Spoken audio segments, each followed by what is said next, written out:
You've probably seen this exact argument play out in the comments of every HVAC video on YouTube. Someone says MERV 13 filters destroyed their blower motor, and then right below it, someone else says they've run MERV 13 for 22 years and their system is perfectly fine.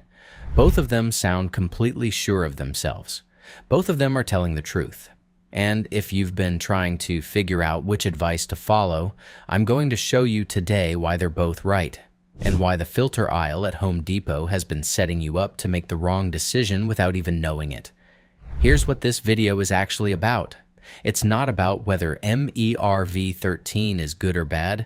That framing is the problem.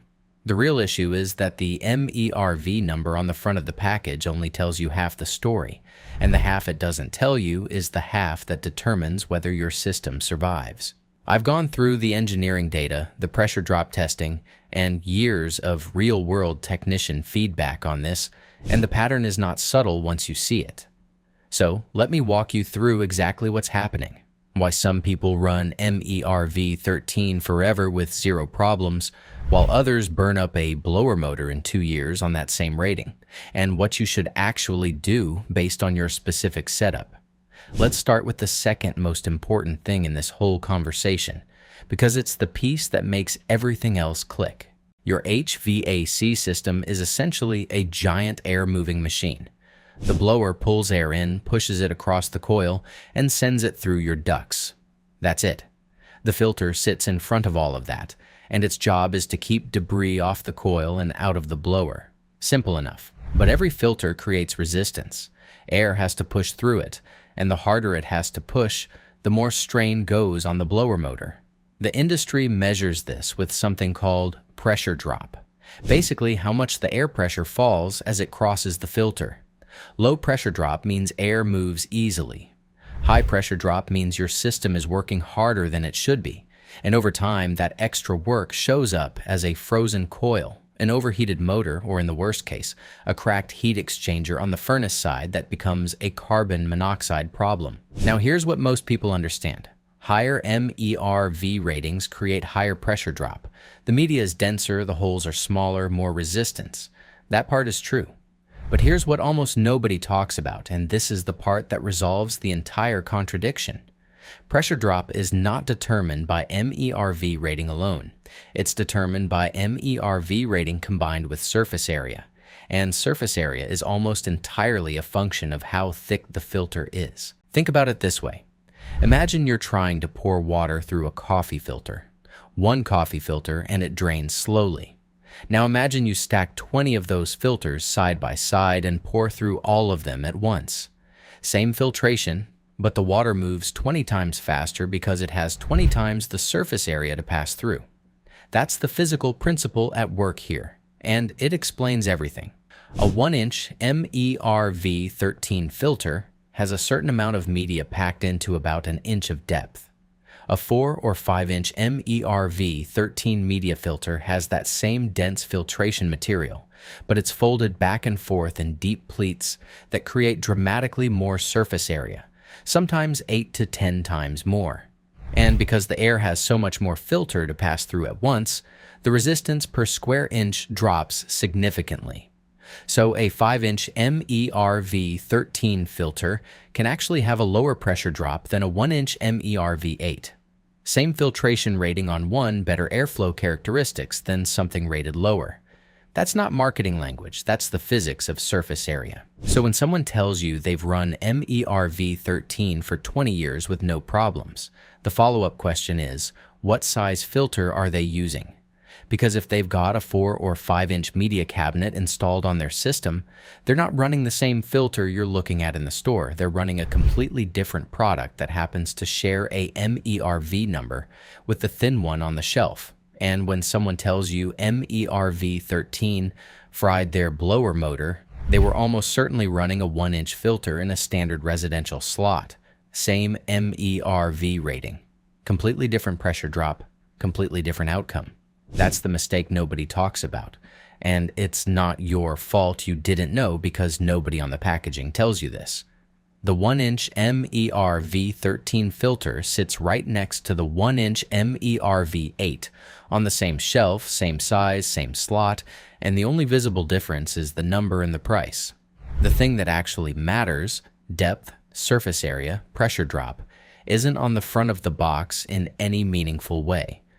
But that brings us to the most important thing in this video, and this is where I want you to really pay attention. The constraint in most residential homes isn't the filter rating, it's the filter slot. The vast majority of residential HVAC systems were built with a 1-inch filter slot. That's the standard. It's what the equipment was designed around.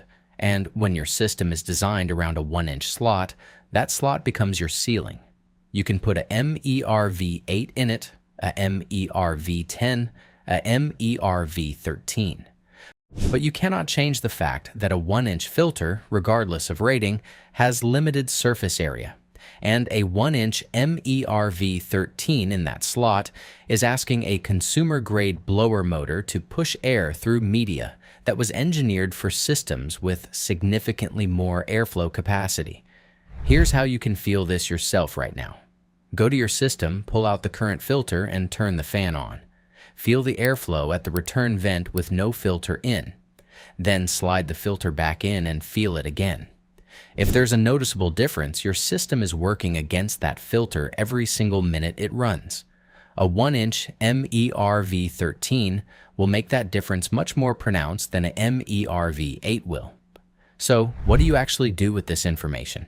There's a clear decision path here, and it comes down to what slot you're working with. If you have a 1-inch filter slot, which is most homes, the honest recommendation is MERV 8 to MERV 10. Not because MERV 13 filtration is bad, but because a 1-inch MERV 13 creates more pressure drop than most residential systems were designed to handle comfortably, and that gap only gets worse as the filter loads up with particles. A MERV 8 or 10 in a 1-inch slot gives your system the airflow it needs, protects the coil and blower the way a filter is supposed to, and catches the overwhelming majority of particles that actually affect air quality: dust, pollen, mold spores, pet dander. For most households, that's genuinely enough. But if you want true MERV 13 filtration without stressing your system, and there are real reasons you might, severe allergies, asthma, immunocompromised family members, the answer is not to buy a thicker MERV number in the same thin slot. The answer is to retrofit a 4 or 5-inch media cabinet. These are relatively straightforward installs. A sheet metal shop or HVAC contractor can cut your existing return plenum and fit a media cabinet that accepts 4 or 5-inch filters. The upfront cost is usually somewhere between $200 and $400 installed, depending on your market. But once it's in, you get genuine MERV 13 filtration with pressure drop that's actually lower than what your 1-inch MERV 8 was creating before. You're not compromising airflow. You're improving it while also improving filtration. And those thick media filters typically last 6 months to a year before they need replacing. So you're not buying a $30 filter every 30 to 45 days either. That last point matters more than people realize. A 1-inch MERV 13 doesn't just start with higher resistance, it loads faster. Because it's catching smaller particles with less surface area to distribute them across, it clogs more quickly than a MERV 8 does. So the window where it's operating at its rated resistance is actually pretty short, and then you're past it.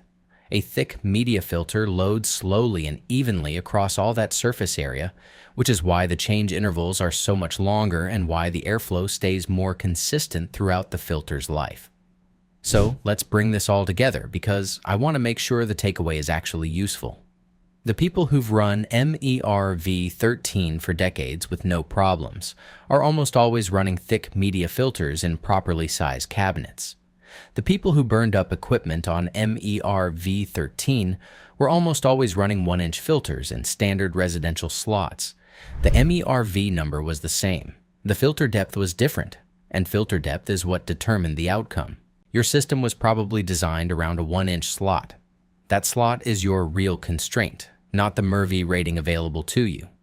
If you're in that slot, MERV 8 to 10 is the right call, changed every 90 days, and your equipment will likely run for its full service life without filter-related problems. If you want to step up to MERV 13 and actually do it right, retrofit the media cabinet, run the thick filter, and stop thinking about filters entirely for 6 months at a time. What you should not do is stand in the filter aisle, see the MERV 13 on the purple packaging, and assume that buying a higher number in the same slot is an upgrade. It's not an upgrade. It's a pressure drop problem in a cardboard frame, and your blower motor is the one that pays for it. The filter companies are not going to tell you this. The 1-inch MERV 13 is their highest margin product. It fits the slot everyone already has, it sounds impressive, and it needs to be replaced more often. That's a perfect business model. It's just not a good deal for your equipment or your wallet. Check your filter slot dimensions today. If it's 1 inch, buy MERV 8 or 10, set a 90-day reminder, and stop second-guessing it. If you want to go further, get a media cabinet quote from a local HVAC contractor and do it once. Do it right. Either way, you now know something that most homeowners never figure out until a technician is standing in their mechanical room explaining why their blower motor is dead, and that's worth more than any filter rating on any box.